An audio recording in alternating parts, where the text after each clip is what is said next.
नमस्कार मित्रांनो, हिंदू पंचांगानुसार एका वर्षात 12 पौर्णिमा असतात। या 12 पौर्णिमांपैकी ज्येष्ठ महिन्यातील पौर्णिमा आपल्याकडे वटपौर्णिमा म्हणून साजरी केली जाते। ज्येष्ठ महिन्यातील शुक्ल पक्षाची पौर्णिमा ही वटपौर्णिमा म्हणून मोठ्या उत्साहात साजरी केली जाते। या दिवशी सुवासिनी वटपौर्णिमेचे व्रत पाळतात आणि आपल्या पतीच्या दीर्घायुष्यासाठी उपवास करतात। वटपौर्णिमा हा सण वटसावित्रीच्या नावानेही ओळखला जातो। या दिवशी सावित्री आणि सत्यवान यांची पूजा केली जाते। आपल्या देशात पश्चिम भारतात हे व्रत ज्येष्ठ पौर्णिमेच्या दिवशी पाळले जाते। यंदा वटपौर्णिमेचा सण शुक्रवारी 21 जूनला साजरा केला जाईल। वटपौर्णिमा तिथी 21 जूनला सायंकाळी 7:32 सुरू होईल आणि 22 जून रोजी सकाळी 6:38 ही तिथी समाप्त होईल। वटपौर्णिमा पूजा शुभमुहूर्त।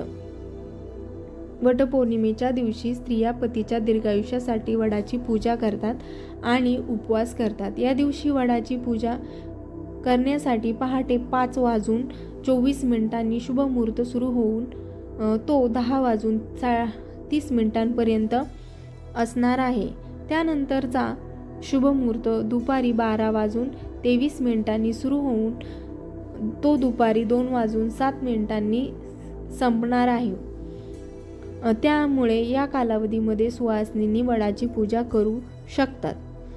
वटपौर्णिमेचे महत्त्व। वटपौर्णिमेचे हिंदू धर्मात विशेष असे महत्त्व आहे। या दिवशी स्त्रिया आपल्या पतीच्या दीर्घायुष्यासाठी वडाच्या झाडाची पूजा करतात आणि उपवास करतात। वडाच्या झाडामध्ये ब्रह्मा, विष्णू आणि महेश या त्रिमूर्तींचा वास असल्याचे मानले जाते। धार्मिक मान्यतेनुसार वटपौर्णिमेच्या या कथेनुसार वडाच्या झाडाखाली सावित्रीने आपल्या पतीला जीवनदान दिल्याचे सांगितले जाते। त्यामुळे वडाच्या झाडाला धार्मिक महत्त्व अधिक आहे। यासोबतच वडाचे झाड हे 100 वर्षांपेक्षा अधिक वर्ष जगते। त्यामुळे या झाडाची वटपौर्णिमेच्या दिवशी स्त्रिया विधिवत पूजा करतात आणि देवाकडे आपल्या पतीच्या दीर्घायुष्यासाठी प्रार्थना करतात। धार्मिक मान्यतेनुसार वटवृक्षाचे मोठे महत्त्व सांगितले आहे। हे झाड त्रिमूर्तीचे, सालात विष्णूचे, मुळात ब्रह्मा आणि फांद्यांमध्ये शिवाचे प्रतीक आहे। हे झाड दीर्घकाळ अक्षय राहते म्हणून त्याला अक्षयवंत असेही म्हणतात। सौभाग्यवतीचे वरदान मिळवण्याबरोबरच आरोग्यासाठीही या वटवृक्षाची पूजा केली जाते। भगवान शिवही वटवृक्षाखाली ध्यानधारणा करत असत। वटवृक्ष अनेक औषधी देवतांसमान मानले जाणारे वटवृक्ष सर्व मनोकामना पूर्ण करण्याचे केंद्र मानले जाते।